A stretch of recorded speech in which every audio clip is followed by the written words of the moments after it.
you took a somewhat unconventional path to both to comedy, but even more so, I think, to acting, really.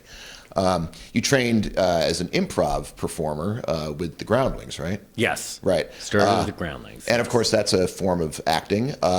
But did you ever, once you started getting into quote unquote proper acting, playing roles, did you ever take any formal acting classes or work with an acting coach? I didn't. I excuse me, got right out of the gate, a frog in my throat. I remember going through the Groundlings, and the Groundlings is a series of levels that you have to go through, and introduction to improv, then a character study class, then a writing lab, and then this advanced lab where you put it all together, and so you have to graduate into the next level. And I remember every single level they'd always say, you should take an acting class. And I would go, oh yeah. And then I would go, oh, there's no way, I'm never taking an acting class. It just seemed scary to me. I didn't want somebody to tell me what a bad actor I was. So I just kind of lucked through it. And then when I got to do all the comedy stuff, you kind of learn how to comedy act as you're doing it, or at least I did. Because you get the response from the audience telling you whether it's working. Yeah, I guess so. And you kind of have your own internal way of doing things also. And I somehow made my way through that, and certainly made a bunch of bad mistakes along the way, but did my own thing. And then when I had a chance to do legitimate, well, I guess I shouldn't say legitimate, because comedy acting is hard, but that dramatic acting, when I had a chance to do that acting, oh, that was really scary, because your face, just everything is calibrated for comedy, and it's a hard enough thing to change that calibration from stage comedy to TV comedy, because you have to dial it down a bit, and the camera's like a lie detector; it sees everything. Exactly. Yeah. So it's always just been doing these new things that were terrifying. That somehow I had a bunch of really talented, patient people around me to get to teach me how to do this stuff.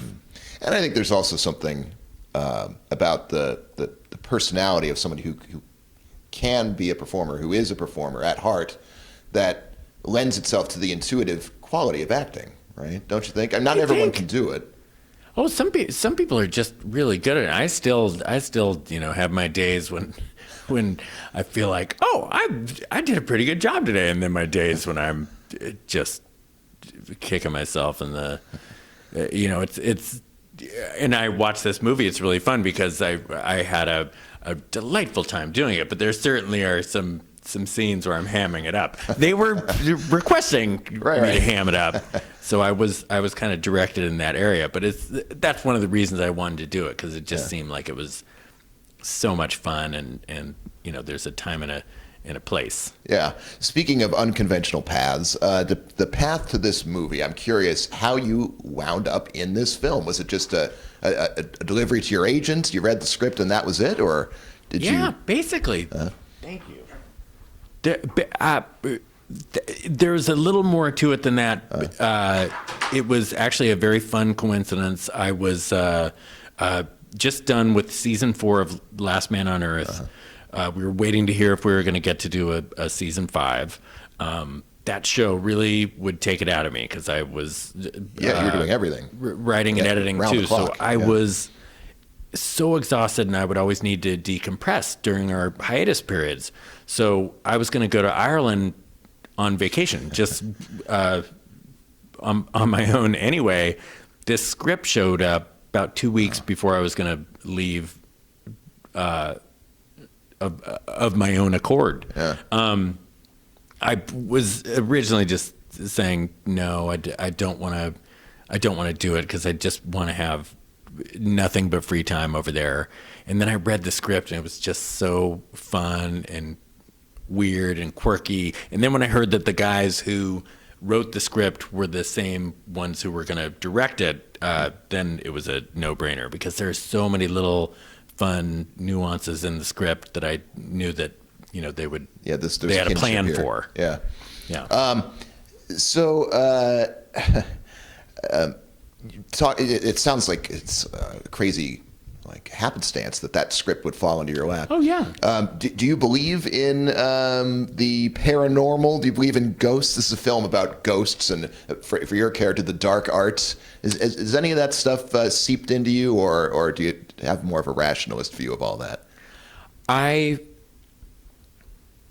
guess the answer to that is I am never going to say that something doesn't exist. What do I know? You know? Yeah, I would. I certainly have had encounters that I feel like could have been ghost encounters with ghosts. So, but maybe it can be explained. The other night, I thought I saw a ghost, but it always kind of happens right as you're about to fall asleep or you're coming out of a sleep. So, could be your brain playing tricks on you. But what do I know? I don't know. It wouldn't surprise me. Wouldn't surprise me also if there are no ghosts. But aliens. It would surprise me if there weren't aliens. Right. But yeah. then if somebody said, "Nope, there are no aliens," oh, okay. Well, I thought that maybe there were. But I don't know. Nobody knows. You're right. Unless there are people in the government who are keeping that stuff, the Roswell stuff, secret. Let's see, but that remains to be seen. It does. Wait, wasn't Trump going to open up Roswell and let everybody see? He makes a lot of promises, that guy. Or is Mexico going to open up Roswell? Yeah, they're going to pay for opening up the files, I think is what he said. So you get this script, and you respond to this script, and you meet the directors, and you start having conversations. Or open up Area 51. Roswell is the... Wait, is right, Area yes. 51 in Roswell? Or why do I keep saying Roswell? Roswell's alien. Yeah, Okay. that's where the supposed crash happened, right? Okay. It's still morning. I'm still getting my coffee into me. So. I'm right there with you. Okay, good. So you get the script for Extraordinary, and you meet the filmmakers, and you start to talk about the character. Where does it go from there for you in developing the character, since it's not one that you've written yourself? What's the meeting of the minds like there, and even down to things like costume and all that? Well, I feel like most of the discussion about the character on this one was about hair and facial hair. So when I heard that they wanted me to do it, I at the time I just don't like to shave, so I think I had a beard going and hair that was maybe a little shorter than the hair that I end up having. That's a wig that I wear. But other than that, like the stuff, the stuff in this, it was pretty much on the page. The character seemed like just whatever attempt I was going to make at the character would probably be in the ballpark of what they were thinking, just based on a couple conversations that we had about the script in general, and they told me to take a look at Chris de Burgh Right, yeah. videos. It's a little bit of that one-hit wonder kind of guy, right? He's had several hits. I don't know why they were fixated on Chris de Burgh, because I think he's anytime I would bring him up over there, people would go, "Oh yeah." Yeah. I mean, I love Chris de Burgh, and big Lady in Red fan. Right. That's the thing. That's when you think of him, you think of that one number. So in this film, you sing "Cosmic Woman." That's the big number. Yes. So I assume you went into the studio to record a version of that. Is that something that you've gotten to do very often? To play rock star, or? Never like this. I've gotten to do a bunch of, on Saturday Night Live, you're singing stuff all the time, and I do love singing and do a lot of it in my recreation. Go out and do karaoke with Jason Sudeikis all the time, or at least we used to when we were back in New York doing SNL. so to get to do songs in anything is always really fun. But this, I don't think I've ever done a song in a movie, so this was fun. So you've got, by all accounts, a great agent in Matt Rice. Oh yeah, he's like agent and buddy, and he gets you and all that, right? But do you feel a pressure to hustle? To get the projects you want to do, or I'm curious how often you sit down to write on spec or to generate material. How career-minded do you have to be when you have a good agent like that? Well, it's now that there's such a the agencies versus the guild. Everyone had to fire their Right. agents, but I went to college with him and have known him forever. So I haven't been in a situation yet. We got our MacGruber deals done before the agency and guild thing, and so so in the event that MacGruber did get picked up, that was all that's set, already settled. So thank God for that. Other than that, it's a really weird time as far as that goes. But it's I feel like most of the time we don't have a huge plan. Just things kind of happen, and there's always something that I would love to work on my own if there's a gap in offers. So you have a drawer of ideas. My friend John Solomon and I mean, there's this script called Survivor that Scott Armstrong brought us. It might have been 2005, maybe 2004. And we started writing on it and then got busy with SNL. Because it was this idea, and we had these, but it wasn't fleshed out. He had this, so we were trying to work on it. But it's that kind of thing. If we ever get a little bit more time, we still love this idea. But it's almost been 15 years. He's probably moved on with it. Maybe he's even got somebody else working on it by now. But so we always have something we'd love to do, and we did just write a bunch of scripts trying to get MacGruber made, so we're waiting to hear about that.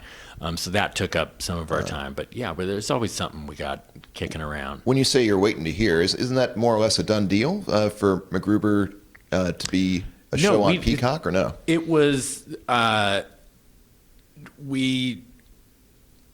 we're basically waiting to hear from them if they're going to greenlight the project. Like they paid us to write a bunch of scripts. Like go with God, go write some scripts, come back and let us know what you got. Exactly. Okay. So we're excited to hear, and we should hear. I think pretty soon. And that's you, John, who you mentioned, and Jorma, right? All three writing that together, right? Yes. I am curious. I know you can't say too much about it, and it's not a done deal yet, but. When you approach it as a series, and especially maybe coming off of Last Man on Earth, I'm curious if the big idea will make MacGruber more satirical, or if you have to kind of dig down and make it a little bit more meaningful than when you're doing a one-off film where you can kind of enjoy the blockbuster parody aspects and that kind of thing. It is. That's an interesting question. I mean, these are... And it's also the post-Trump era, right? Jorma has said he's kind of like basically Donald Trump as a terrible person, or a terrible guy, a terrible dude with issues, he said. That's very interesting. It's funny because Last Man on Earth, to me, Tandy was basically just MacGruber who couldn't swear. Right. So it was. Yeah. I feel like I've been workshopping for this MacGruber series for a while.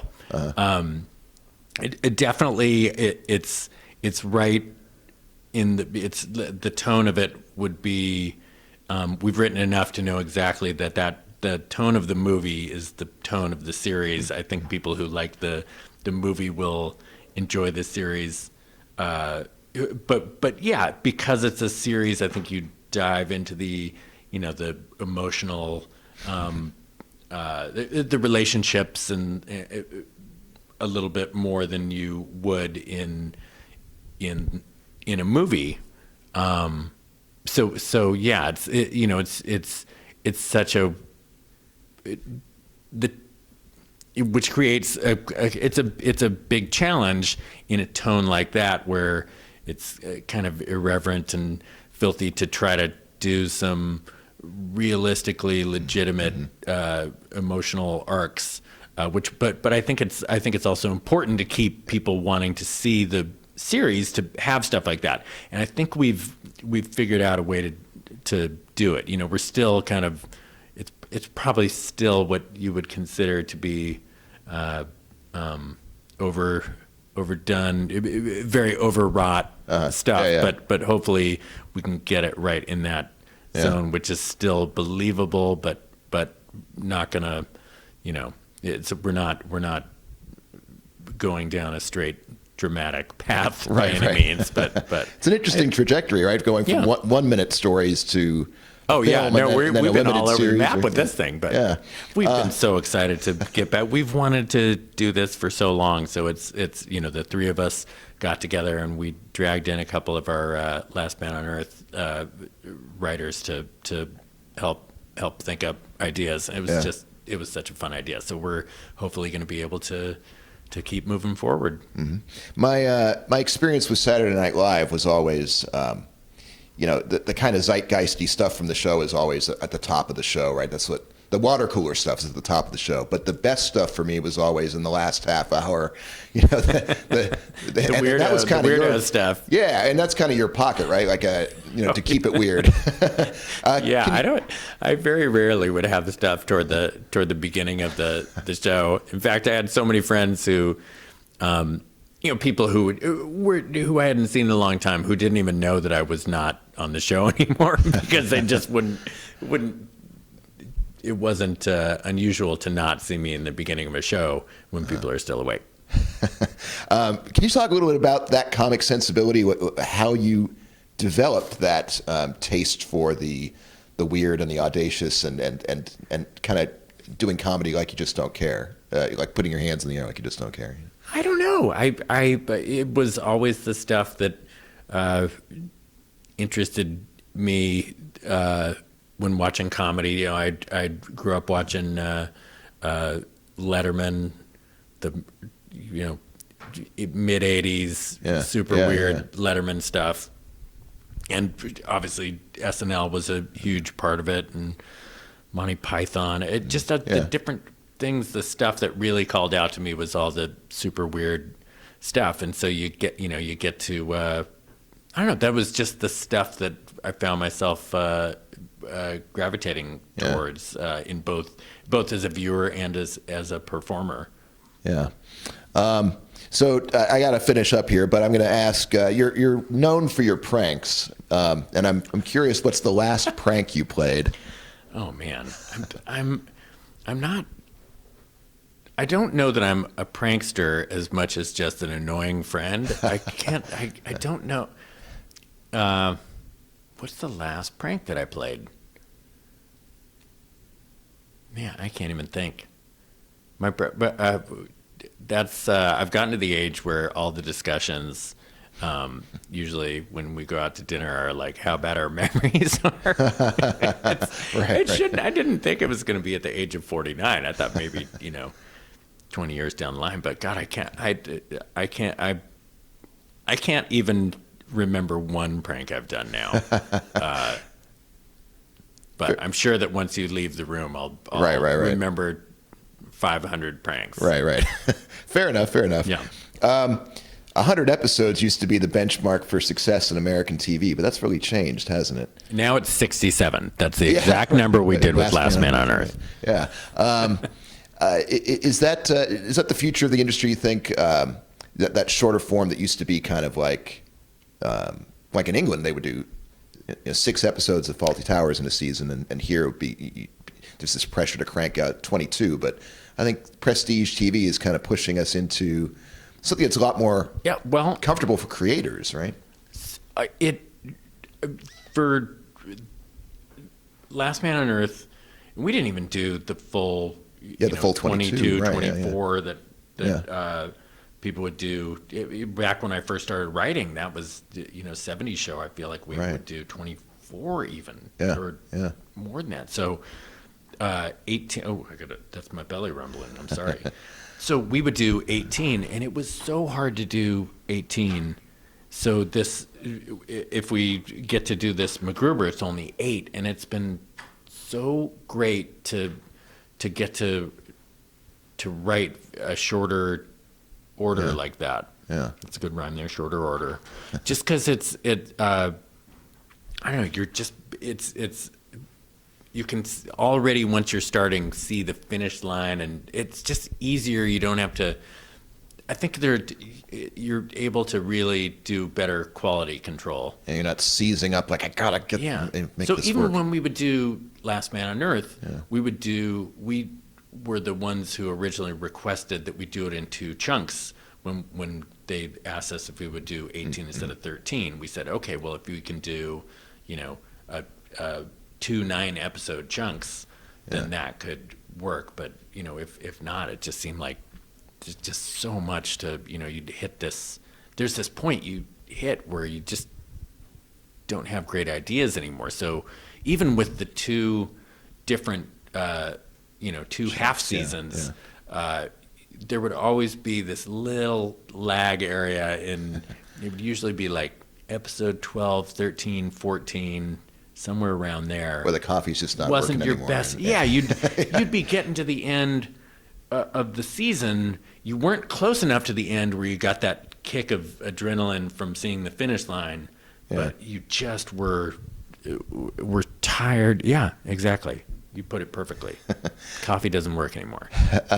Well, it's been a great pleasure talking to you. Thanks. Nice to talk to you. It's been world class. Thank you.